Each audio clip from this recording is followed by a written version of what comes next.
चलो देखेंगे एक बार, चैप्टर चल रहा था मूविंग चार्ज एंड मैग्नेटिज्म।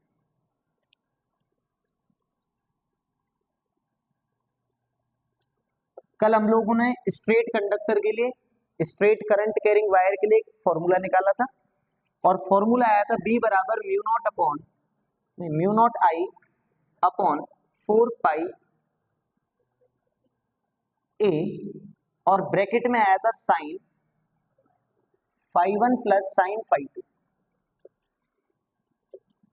यही था कल का फॉर्मूला। फिर हम लोगों ने बात की थी कि अगर B आप निकालेंगे फॉर इनफाइनाइट वायर के लिए, अगर सेंटर पे आप निकालते हैं तो फॉर्मूला आता था mu not I upon 2 pi a, और अगर किसी एंड पर निकाल रहे थे तो आपका फॉर्मूला था म्यू नॉट आई अपॉन 4 पाई ए। ये दो फॉर्मूले आपको कल देखने को मिल रहे थे।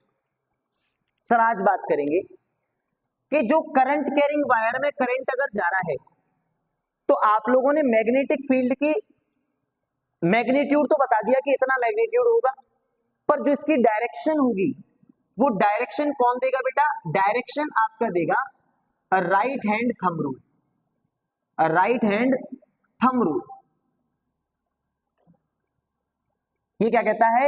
According to this rule the thumb represent the direction of current, then the curling fingers represent the direction of magnetic field। अगर आप थंब को करंट की डायरेक्शन में ले जाएंगे तो जो कर्लिंग फिंगर्स आपकी होंगी यहां ऐसे जा रही है, इसका मतलब आपकी मैग्नेटिक फील्ड कुछ इस प्रकार होगी, कुछ इस प्रकार आपकी मैग्नेटिक फील्ड होगी। ये स्ट्रेट कंडक्टर के लिए बात करते हैं। आज इसका बायोट-सेवर्ट्स लॉ का हम दूसरा देख रहे हैं, किसके लिए? फॉर सर्कल, या फिर सर्कुलर रिंग हो जाए, या हम बात करें कोई सर्कुलर लूप हो जाए। अगर सर्कुलर लूप की बात करेंगे तो क्या क्या बात होंगी, देखना एक बार जरा। सर्कुलर लूप के लिए एक बार देखेंगे क्या क्या कर सकते हैं। सर मान लेते हैं एक सर्कल है और इसके अंदर एक आई करंट फ्लो कर रहा है, और हमको क्या करना है? इसके सेंटर पर मैग्नेटिक फील्ड इंटेंसिटी निकालनी। मान लेते हैं ये सेंटर मान लेते हैं, ये इसकी रेडियस ए है, ठीक है, इसकी रेडियस मान लेते हैं ए। अब मैं अगर छोटा सा एक लेंथ वेक्टर लेता हूं डीएल तो यहां पर ये डीएल वेक्टर कैसे जा रहा होगा? ऐसे जा रहा होगा, डीएल वेक्टर ऐसे जा रहा है। तो मैं कह रहा हूं ये जो वेक्टर है और इसके बीच में कैसा एंगल बन रहा है? 90 डिग्री का, 90 डिग्री का एंगल बन रहा है। तो मैं लगाऊंगा बायोट-सेवर्ट्स लॉ, तो dv इज इक्वल्स टू हो जाएगा mu not upon 4 pi I dl sine theta upon r square की जगह ए स्क्वायर हो जाएगा यहाँ, क्योंकि ये डिस्टेंस ए है। अगर मैं आगे बात करूंगा, मुझे यहाँ दिख रहा है, यहाँ पर मुझे आसानी से दिख रहा है कि इनके बीच का एंगल 90 है, तो मैं कह दूंगा आई dl sign 90 upon a square, और साइन 90 कितना होता है? 1। तो इसका मतलब dv बराबर आपका हो जाएगा mu not upon 4 pi I DL upon a square, I DL upon a square. ये छोटे से लेंथ के लिए है। अगर मैं होल सर्कल के लिए निकालूं तो कैसे निकालूंगा? इसको इंटीग्रेट कर दूंगा, इसको इंटीग्रेट कर दूंगा। जब इंटीग्रेट किया तो dv का तो हो जाएगा भी mu not upon 4 pi I upon a square आ जाएगा बाहर, और इंटीग्रेशन किसका होगा? डीएल का। डीएल का मतलब छोटी लेंथ, इंटीग्रेट कर रहे हैं पूरे सर्कल के लिए। सर्कल की लेंथ क्या होती है? उसकी सरकमफेरेंस 2 पाई आर। आर क्या है यहाँ पर? ए, तो क्या हो जाएगा? 2 पाई ए। तो B is equals to mu not upon 4 pi I upon a square into 2 pi a, और यहाँ ए से ए को काटेंगे 2 पाई से 2 टाइम्स कटेगा, और बी बराबर हो जाएगा mu not I upon 2 A, mu not I upon 2 A, the magnetic field at the centre of a circular loop. ठीक है, इसके लिए देखेंगे तो क्या आएगा? म्यू नॉट आई अपॉन 2 ए। समझ गए? इसको जल्दी से नोट करें, फिर आगे की बात करेंगे। जल्दी से नोट करें। अब हम लोगों ने सर्कुलर लूप के लिए देख लिया, अब थोड़ी सी और कुछ बातें करेंगे। सर अगर ये सर्कल ना होकर के सेमी सर्कल होता तो क्या होता? एक बार देखेंगे। सर अगर ये सर्कल ना होकर के सेमी सर्कल होता तो भी हम क्या करते हैं, यहां से इसकी डिस्टेंस मान लो कितनी है, यहां से डिस्टेंस मान लो कितनी है, वही a, यहां देखेंगे तो भी कितनी a, और इसको अगर मान लो मैंने dl माना, तो dl वेक्टर जो भी होगा, इसमें करंट अगर फ्लो आई कर रहा है तो क्या हो जाएगा, इसके बीच में अभी भी कैसा है, एंगल 90 डिग्री का है। और अगर मैं यहां से बात करूंगा बेटा dv बराबर mu not upon 4 pi I dl sign theta upon a square, तो db इज इक्वल्स टू हो जाएगा mu not upon 4 pi, theta अगर 90 डिग्री है तो साइन 90 हो जाएगा 1, और db इज इक्वल्स टू हो जाएगा mu not upon 4 pi I dl upon a square. और अगर होल वायर के लिए, होल कंडक्टर के लिए निकालेंगे तो इंटीग्रेट करेंगे, b हो जाएगा mu not upon 4 pi I upon a square, बाहर इंटीग्रेशन ऑफ dl। और बेटा सेमी सर्कल का क्या हो जाएगा, सरकमफेरेंस पाई आर, सर्कल का होता है 2 पाई आर, तो इसका हो जाएगा पाई आर, तो यहां से mu not upon 4 pi I upon a square into pi r, और इसको काटेंगे जब, पाई आर नहीं पाई a, पाई से पाई, a से a, तो b इज इक्वल्स टू हो जाएगा mu not I upon 4। Sir ऐसे ही जैसे मैंने ये कर लिया, इसके बाद अगर मैं किसी क्वाड्रेंट की बात करूंगा तो ये हो गया फॉर सेमी सर्कल, समझ में आ गया सर, सेमी सर्कल आप बोल रहे हैं। इसके बाद आपने कहा क्वाड्रेंट आ गया, तो क्वाड्रेंट इसका 1/4 हिस्सा होता है, तो उसका कितना और दो गुना कम हो जाना चाहिए, तो b बराबर क्वाड्रेंट के लिए कितना हो जाएगा, mu not I upon 8a। ये सब तो सही है, आप लोग आप धीमे धीमे कम करते जा रहे हैं, mu not I upon 8a, ये सारी चीजें करते जा रहे हैं। अच्छा अगर मान लो कोई सेक्टर आ गया, सेक्टर का मतलब है ये सेक्टर, और इसमें ये dl माना है इस बार, और इसकी डिस्टेंस वही रेडियस a है, पर सिर्फ ये सेक्टर की लेंथ यहां पर टोटल लेंथ l है। यहां से कैसे करेंगे, ये एंगल अगर थीटा है तो कैसे करेंगे, मुझे यहां पर पता है कि b बराबर आपका फॉर्मूला आएगा mu not I upon 2 pi 4 pi a square, और इंटीग्रेशन में इस बार भी dl आएगा, और वो dl जब होगा तो टोटल लेंथ में यहां से यहां तक की मान लेता हूं l, तो क्या हो जाएगा, b इज इक्वल्स टू हो जाएगा mu not I upon 4 pi a square into n, और l क्या है, आर्क, और आर्क बराबर क्या होता है, आर्क अपॉन रेडियस, किसके बराबर, एंगल के, थीटा के बराबर। तो यहां से आर्क बराबर क्या हो जाएगा, थीटा इंटू रेडियस, तो आर्क मेरा अगर l है, थीटा अगर एंगल है, तो रेडियस कितनी है, a, तो यहां से क्या करेंगे, सिर्फ थीटा a आगे लिख देंगे, तो यहां से b इज इक्वल्स टू हो जाएगा mu not I upon 4 pi a square into theta a से a काटेंगे, तो यहां से b is equals to formula हो जाएगा mu not I theta upon 4 pi a, 4 pi a। ये किसके लिए हो गया, किसी भी सेक्टर के लिए एंगल 30 दे रखा हो, 60 दे रखा हो, पर थीटा इस टाइम पर किसमें है, रेडियन में है। अगर डिग्री में दे रखा हो, अगर ये डिग्री में दे रखा हो, तो इसको चेंज करने के लिए रेडियन में क्या करेंगे, पाई अपॉन 180 के साथ मल्टीप्लाई कर देंगे, डिग्री टू रेडियन बनाएंगे, क्या करेंगे, पाई अपॉन 180 से मल्टीप्लाई कर देंगे। समझ गए, यहां तक समझ गए, इस बात को जल्दी से नोट कर लें फटाफट से। देखना बेटा, अगर हम बात करेंगे इसी सर्कल के, पर इसके एक्सिस पर किसी आगे के पॉइंट पर, हम सेंटर में बात कर चुके, हम लोग सेमी सर्कल में बात कर चुके, क्वाड्रेंट में बात कर लिया हमने बेटा, किसी भी सेक्टर में बात कर लिया। अगर अब हम बात करते हैं कोई सर्कल और इसके सेंटर की किसी एक्सिस पर, किसी पॉइंट पर, पी पॉइंट पर हमको निकालना है क्या, मैग्नेटिक फील्ड, तो कैसे निकालेंगे, इंपॉर्टेंट है थोड़ा सा। रिंग वाला भी इसको जानते हैं, रिंग के नाम से अगर आए कि अगर आपको मैग्नेटिक फील्ड निकालनी है for the axis of a ring, ring की एक्सिस पर, तो ध्यान से समझना, कुछ हमको कुछ चीजें माननी पड़ेंगी। जैसे इस की रेडियस हम हर बार a मानते हैं, अभी भी मानेंगे। सेंटर से लेकर के इसकी डिस्टेंस, ये जो परपेंडिकुलर डिस्टेंस है, उसको हम r मान लेंगे, और यहां से जो ये डिस्टेंस है इसको हम x मान लेंगे। छोटा सा लेंथ वेक्टर dl, और इसमें करंट फ्लो हो रहा है I करंट इसके अंदर फ्लो कर रहा है। अगर मैं बात करूं यहां से, अगर ये एंगल थीटा है, तो अगर मैग्नेटिक फील्ड जा रही है कहीं पर, मान लेते हैं मैग्नेटिक फील्ड ऐसे जा रही है, मैग्नेटिक फील्ड ऐसे जा रही है, तो अगर मैं एक ही कंपोनेंट की बात कर रहा हूं dv की, तो यहां से ये दो कंपोनेंट में टूट जाएगा। अगर ये थीटा है तो ये 90 माइनस थीटा, और ये भी क्या हो जाएगा थीटा, और जहां थीटा वहां होता है कॉस कंपोनेंट, और जहां थीटा नहीं होता वहां होता है साइन कंपोनेंट। पर अगर एक और ऐसा वेक्टर में बनाऊंगा तो कॉस वाला कंपोनेंट कैंसिल आउट हो जाएगा, पहली बात। दूसरी बात, हम बिल्कुल मैक्सिमम मानते हैं जब परपेंडिकुलर है ये, अगर ये परपेंडिकुलर हो जाएगा तो cos 90 कितना होता है 0, तो इसका ये वाला जो वर्टिकल कंपोनेंट है वो तो 0 हो जाएगा 90 डिग्री पर। मैक्सिमम कौन दिखाएगा, वो दिखाएगा साइन कंपोनेंट। तो कहने का मतलब जो यहां पर मुझे b बताने वाला है वो कौन है, integration of dv sine theta.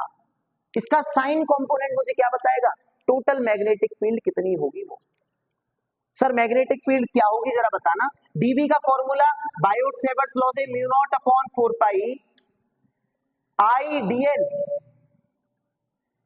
Sign theta upon, उसके बाद क्या हो जाएगा, यहां से लेकर के यहां तक की डिस्टेंस एक्स स्क्वायर। एक बात को जरा और समझिए, सर एक साइन थीटा इनके बीच का था, एक साइन थीटा ये था, वो तो क्योंकि यहां पर परपेंडिकुलर बन रहा है इसीलिए क्या हो जाएगा, वो वाला थीटा तो कैंसिल आउट हो जाएगा। हमारे पास कौन सा थीटा बचेगा, सिर्फ थीटा बचेगा, जो ये साइन थीटा यहां पर है वो साइन 91 हो जाएगा, वो तो खत्म हो जाएगा, सिर्फ ये साइन थीटा बचेगा। अगर इस ट्राइंगल को देखो साइन थीटा निकालने लगो तो क्या होता है, परपेंडिकुलर अपॉन हाइपोटेन्यूस। अगर यहां से साइन थीटा की वैल्यू की बात करूं तो हो जाएगा perpendicular A upon hypotenuse x. तो यहां से क्या हो जाएगा, integration of mu not upon 4 pi I DL upon x square into A upon x. और जब इसको सॉल्व करेंगे तो ये हो जाएगा mu not upon 4 pi I A upon x cube DL. अब इसका इंटीग्रेशन करना है, बाकी सबको बाहर निकालेंगे, सिर्फ डीएल को छोड़ेंगे, सिर्फ डीएल को छोड़ेंगे। इसको बाहर लेके आते हैं सर, क्या हो जाएगा, ये हो जाएगा mu not upon 4 pi I A upon x cube integration of DL. DL ए छोटा सा वेक्टर, पूरी लेंथ के लिए बात करेंगे इसका मतलब सरकमफेरेंस, और सरकमफेरेंस क्या हो जाएगी 2 पाई आर, और यहां पर आर क्या है ए, तो क्या हो जाएगा 2 पाई ए। आगे चलते हैं सर, इसको आगे लिखेंगे तो लिख देंगे mu not upon B is equal to mu not upon 4 pi I A upon x cube into 2 pi a. 2 pi से 4 पाई को 2 टाइम्स काट देंगे, और ये b इज इक्वल टू हो जाएगा mu not I a square upon 2x। Sir ये answer तो आ गया, पर एक चीज है, ये x जो वैल्यू है x ये हमको गिवन नहीं होगी। तो यहां से अगर x निकालें, इस ट्राइंगल से बात करें तो x बराबर क्या हो जाएगा, x बराबर हो जाएगा अंडर रूट ऑफ r का स्क्वायर प्लस a का square. Hypotenuse is equal to the under root of perpendicular का स्क्वायर प्लस बेस का स्क्वायर। सही है। अगर यहां से x की वैल्यू मैं लगा देता हूं तो मेरे पास जो फाइनल फॉर्मूला आएगा मैग्नेटिक फील्ड का वो हो जाएगा mu not I a square upon 2 r square plus a square की पावर 3/2, क्योंकि अंडर रूट है और इसके ऊपर क्यूब लगाए तो कितना हो जाएगा 3/2। ये मेरा फाइनल फॉर्मूला किसके लिए, किसी भी एक्सिस की अगर बात करेंगे वहां, एक्सिस ऑफ सर्कुलर लूप या रिंग कह लो, सर्कुलर लूप कह लो, ये एक्सिस का फॉर्मूला है मैग्नेटिक फील्ड का। समझ गए, इसको नोट करें जल्दी से फटाफट। आ जाओ। और सर लास्ट बात हम करेंगे कि सर्कुलर लूप जो होता है इसमें डायरेक्शन पता करने का काम किसका है, डायरेक्शन कौन बताएगा, तो हम बात करेंगे डायरेक्शन पता करने के लिए सर्कुलर लूप में एक रूल का इस्तेमाल करते हैं जिसका नाम है राइट हैंड थंब रूल।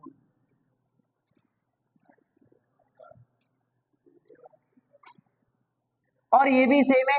क्या बोलता है, बस इसमें थोड़ा सा चेंज है कि आप फिंगर्स को कर्ल करें in the direction of current. अगर करंट की डायरेक्शन में आप कर्ल करते हैं तो आपका जो थंब है वो रिप्रेजेंट करता है डायरेक्शन ऑफ मैग्नेटिक फील्ड। अगर यहां पर एक और बात, अगर आप क्या कर रहे हैं, कर्लिंग जो फिंगर्स हैं, कर्लिंग फिंगर्स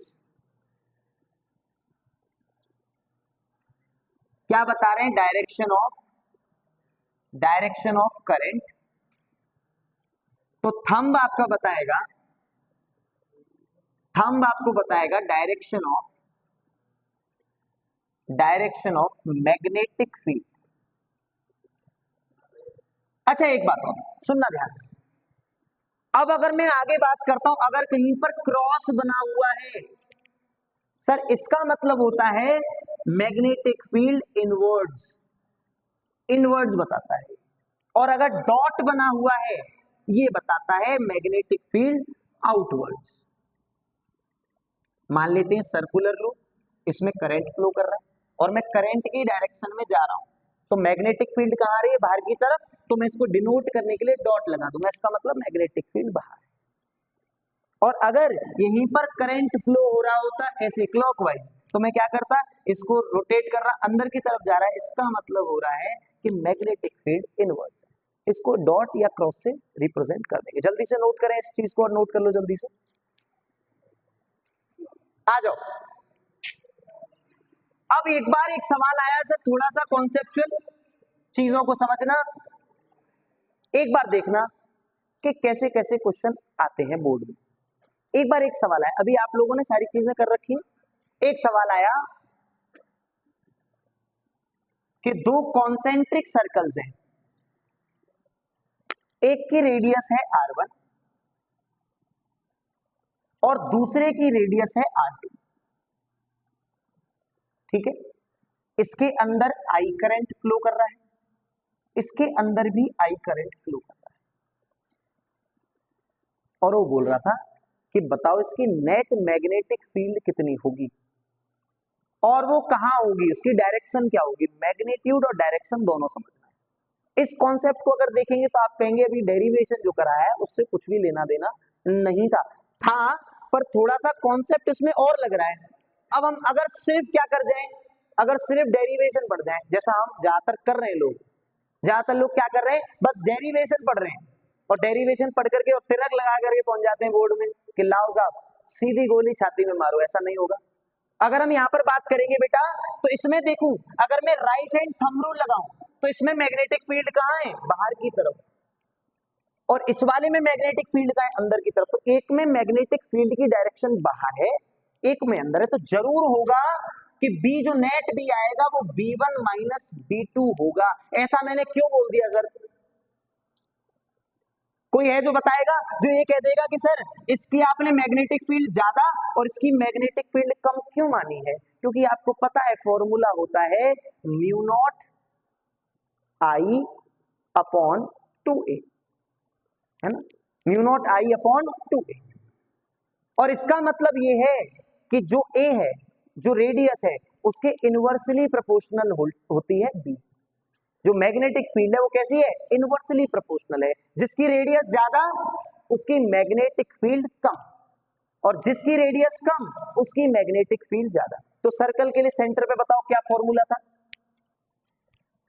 सेंटर पर अभी मैंने जो फॉर्मूला पहला कराया था वो था mu naught I upon 2a। फिर अगर semi circle 4a, quadrant 8a, समझ गए यहां तक। तो अगर मैं सेंटर वाले की बात करता हूं, अगर फर्स्ट वाले के लिए निकालता हूं तो ये हो जाएगा mu not I upon 2r1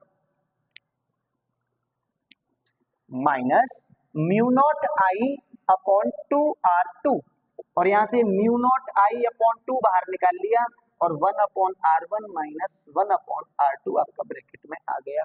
और इसकी डायरेक्शन क्या होगी सर, कौन ज्यादा है, ये वाला ज्यादा है, तो बाहर की तरफ, मतलब आप यहां लिख देंगे आउटवर्ड्स। ये आउटवर्ड था, ये इनवर्ड था, जब इसमें से इसको घटाया तो क्या आया, आउटवर्ड। समझ गए। या फिर एक काम करते हैं, आप बड़ा छोटा कुछ मत देखो, क्योंकि कभी कभी क्या होता है, एक क्वेश्चन और देखते हैं, ऐसा ही सेम क्वेश्चन आया, ये R1 ये R2, पर यहाँ एक बात और सर, यहाँ I1 करंट है और यहाँ I2 करंट, और उसने ऊपर लिख दिया I2 is greater than I1, अगर I2 I1 से ज्यादा है तो हम लोग क्या करेंगे, इस चीज को देखेंगे, समझेंगे कि क्या कर सकते हैं। यहाँ पर B बराबर हो जाएगा B1 माइनस B2, और यहाँ क्या हो जाएगा mu not I1 upon 2R1 minus mu naught I2 upon 2R2, और म्यू नॉट अपॉन 2 ले लिया common, I1 upon R1 minus I2 upon R2। अब मुझे नहीं दे रखा कि R1 और R2 का क्या मामला है, ये तो मुझे दिख रहा है, पर कितना ज्यादा है I2 I1 से ये चीजें मुझे नहीं पता है, तो मैं इसके नीचे लिख दूंगा अगर इसका आंसर नेगेटिव आता है, अगर मुझे नहीं दे रखा कितना ज्यादा है, या तो मेरे को वैल्यूज दे रखी हूं, वैल्यूज नहीं दे रखी, बस कह रखा है कि I2 I1 से ज्यादा है, तो मैं बोलूंगा अगर ये वैल्यू नेगेटिव आती है, नेगेटिव का मतलब B2 ज्यादा, तो आंसर हो जाएगा आपका इनवर्स। देख लो जरा, इनवर्स अगर B2 ज्यादा है तो, और अगर इसकी वैल्यू पॉजिटिव आती है, इसका आंसर अगर पॉजिटिव आता है, इसका मतलब B1 बड़ा है B2 से, और अगर B1 बड़ा है तो इसका आंसर हो जाएगा आउटवर्ड्स। क्या इस बात को समझ रहे हैं आप लोग, ये कॉन्सेप्चुअल क्वेश्चन समझ रहे हैं? एक क्वेश्चन और बताऊंगा, इसको नोट करें जल्दी से नोट करें।